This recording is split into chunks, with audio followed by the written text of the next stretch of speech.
En el mural en que estoy trabajando, que titularé Guernica, y en todas mis obras recientes, expreso con claridad mi odio hacia la casta militar que ha hecho naufragar España en un océano de dolor y de muerte. Esto es Nom de Plume, el podcast. Yo soy Aedem y este es el episodio 2, titulado La historia detrás del Guernica de Picasso.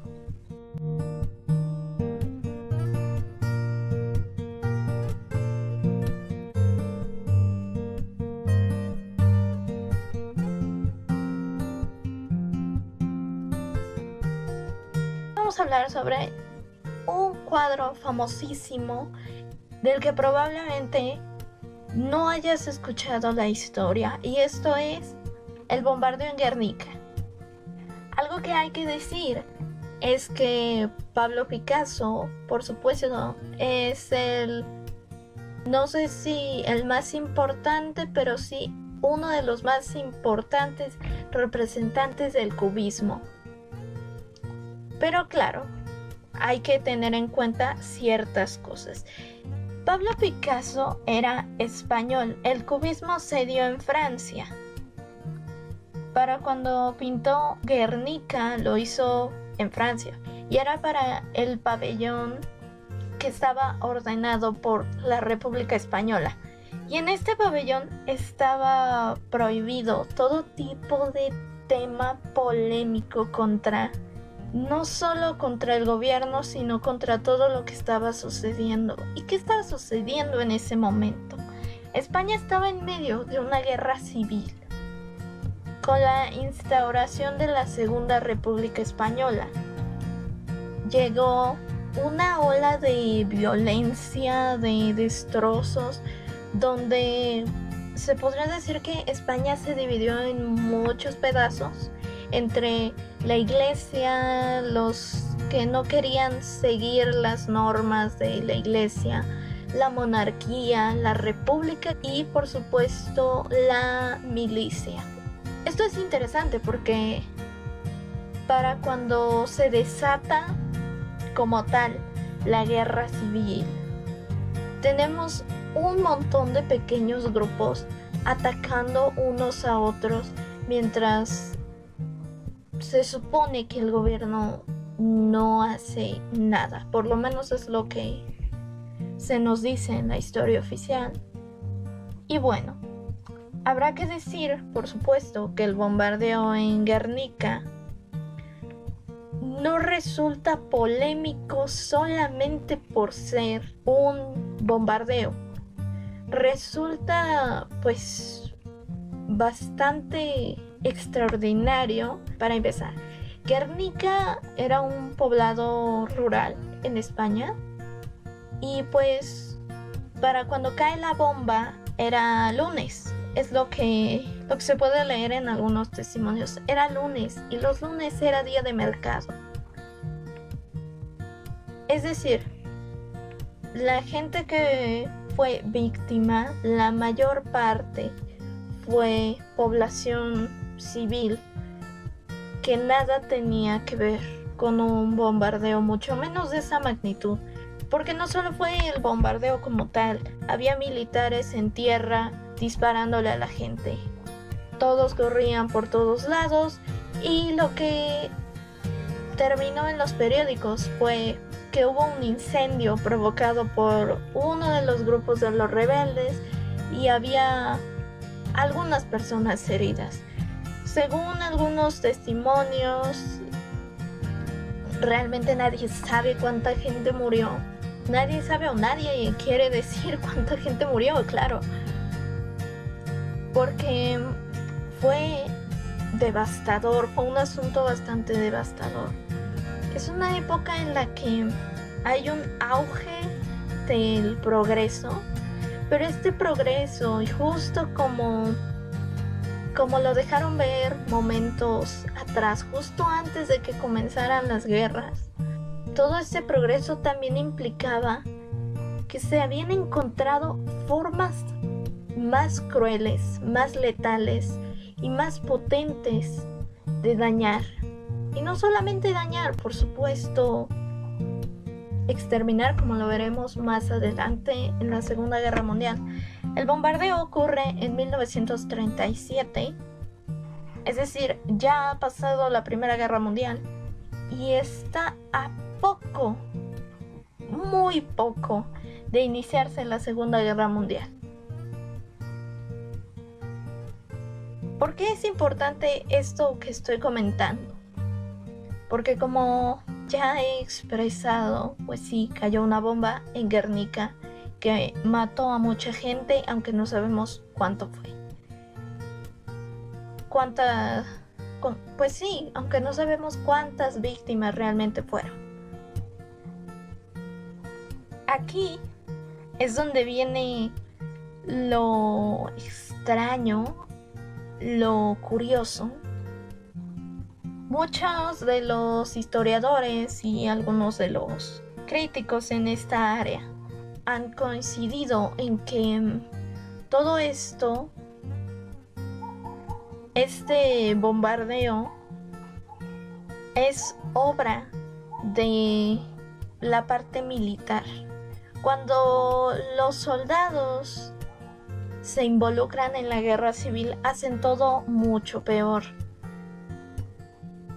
Y hay algunas teorías, no se sabe a bien qué sucedió realmente, o como también ya lo dije con lo de las víctimas, no se quiere decir realmente lo que sucedió.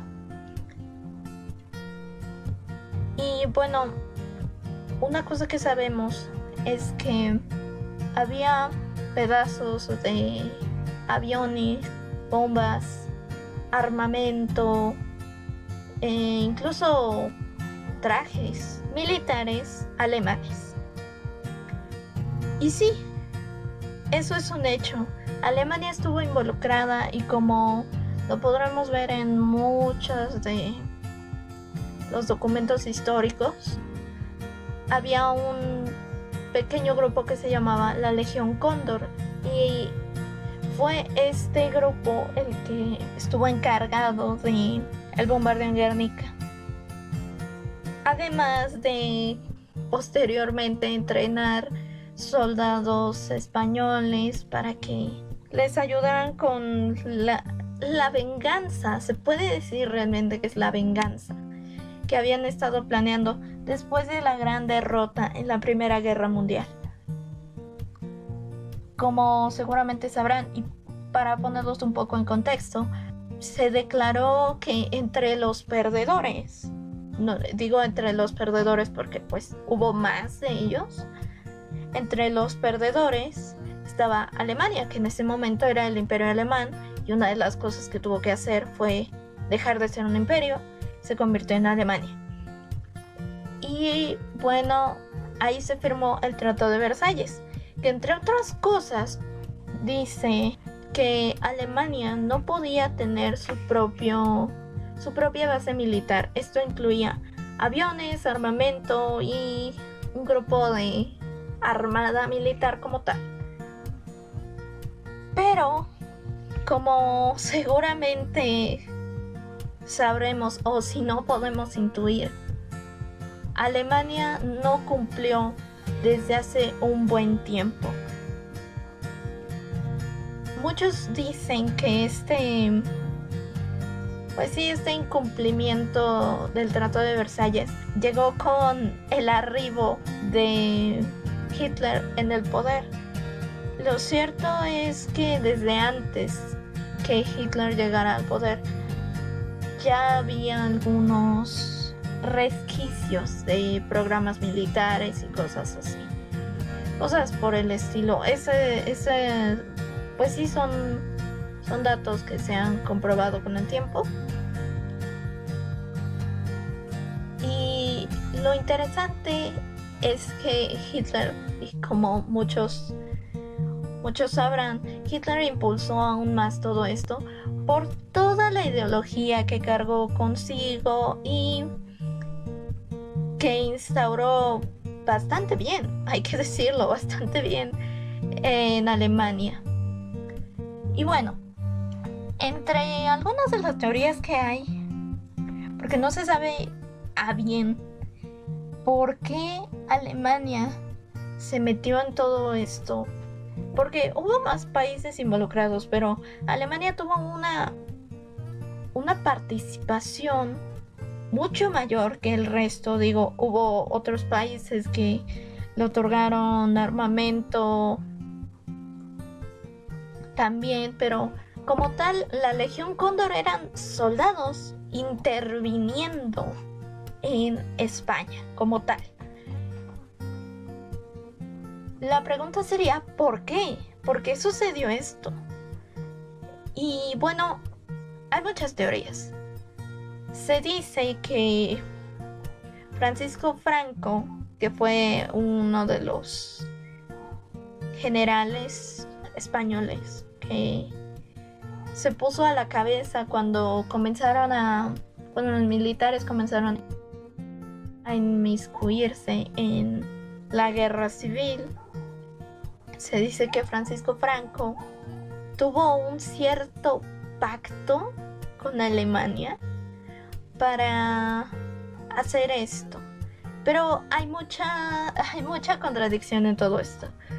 Porque Francisco Franco tenía intenciones de no dañar tanto.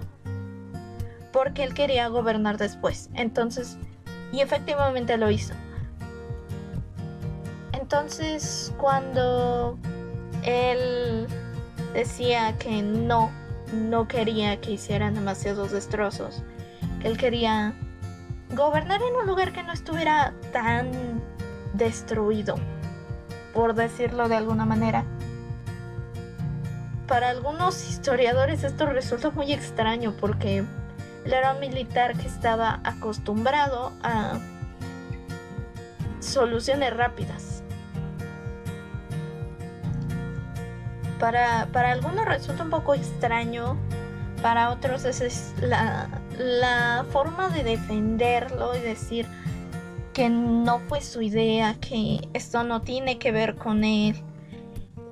Muchas opiniones divididas. Hay quienes dicen que la República ordenó, más bien autorizó, porque realmente no. Pero lo interesante, lo loco, por ahí hay un testimonio aparente de que ocurrió en los juicios de Nuremberg. Que bueno, los juicios de Nuremberg fueron estas, pues como tal fue el momento en el que se les imputó un castigo a los soldados, generales y demás miembros del partido nazi que aún seguían con vida al término de la Segunda Guerra Mundial. Uno de ellos le recriminaron el hecho de que se habían metido a España y habían atacado y habían hecho este bombardeo en Guernica. Y él contestó orgulloso que sí, efectivamente lo hicieron porque necesitaban un lugar donde experimentar. Si no era ahí, hubiera sido en cualquier otro lugar. Básicamente eso fue lo que dijo. Aparentemente hay otros que dicen que este juicio no está en ningún lado, que este testimonio no está en ningún lado, aunque en ese momento la Legión Cóndor y la milicia alemana sí estaba controlada por este hombre. Yo no tengo manera de saber que efectivamente así fue. Y además hay muchos que dicen que las personas que fueron interrogadas en los juicios de Nuremberg no sentían arrepentimiento alguno, incluso se regodeaban sobre las cosas horribles que hicieron, y algunos incluso decían cosas que realmente no hicieron, porque para ellos era un motivo de orgullo. Hay que decirlo. Creo que la ideología nazi llegó mucho más lejos de del propio control de uno mismo. Y aunque no está del todo esclarecido, los periódicos también comenzaron a dar teorías dispares, manipulaban las fotografías, y en ese momento uno se dio cuenta de que las fotografías no fueron suficiente modelo de verdad, que la verdad podía modificarse aún con el uso de fotografías.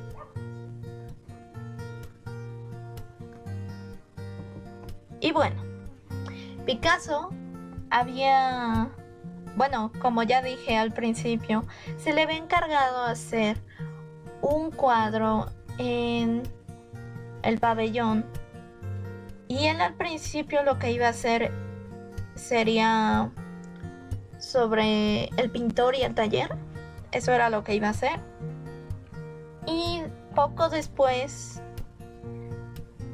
me parece que un día después de enterarse del bombardeo en Guernica, destruyó toda esa idea que tenía inicialmente y comenzó a pintar lo que hoy conocemos como Guernica. ¿Y por qué este cuadro, aparentemente deforme y sin ningún rasgo especial, representa el bombardeo? Si pudieran verlo en este momento, vemos que las figuras no solo están deformadas, están fragmentadas, porque la fragmentación tiene que ver con el cubismo, pero también se ve que están un poco deformadas. A mí, por ejemplo, me impacta muchísimo la imagen de la mujer llorando con su bebé en brazos. Es horrible. Aquí vemos un caballo, lo que nos recuerda que Guernica era un pueblo rural, era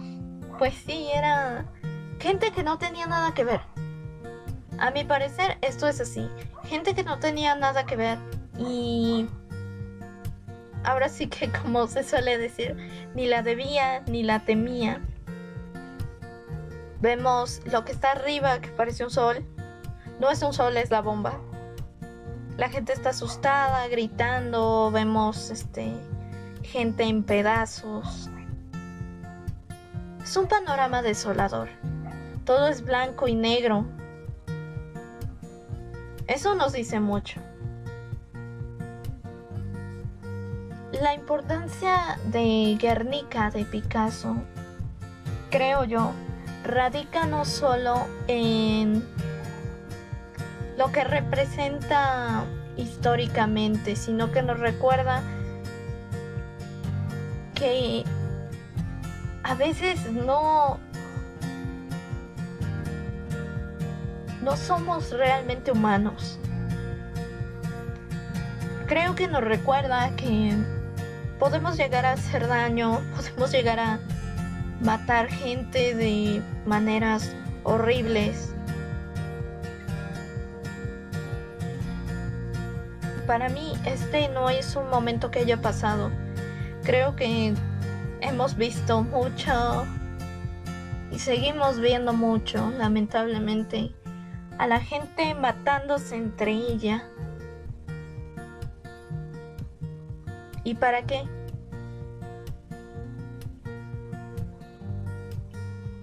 Creo que Guernica recuerda lo inhumano que puede ser el ser humano, irónicamente. Creo que eso es lo que recuerda, y para mí es importante que ustedes también lo vean, y que la próxima vez que vean este cuadro, no solo piensen en quizá lo extraño que es en su composición, porque realmente Sí, es bastante extraño. No les voy a mentir. Cuando lo ves impacta primeramente porque es un poco extraño, un poco exótico, quizá es una palabra más correcta. Pero hay que analizarlo, hay que ver todo el cuadro en todas sus formas y eso nos llevará a la respuesta. Esto que quede como reflexión, que nos ayude a saber un poco sobre la pintura. Todos conocemos por lo menos un poco a Pablo Picasso y seguramente habrán visto este cuadro en algún lugar, pero no sabían qué era todo lo que implicaba. Así que eso es todo por el día de hoy. Si están en YouTube, los veo en los comentarios. Si están en algún otro lado, podemos vernos en Facebook. Y síganos en Facebook, claro. Tenemos muchos contenidos diferentes allí. Los estaré esperando y fue un placer.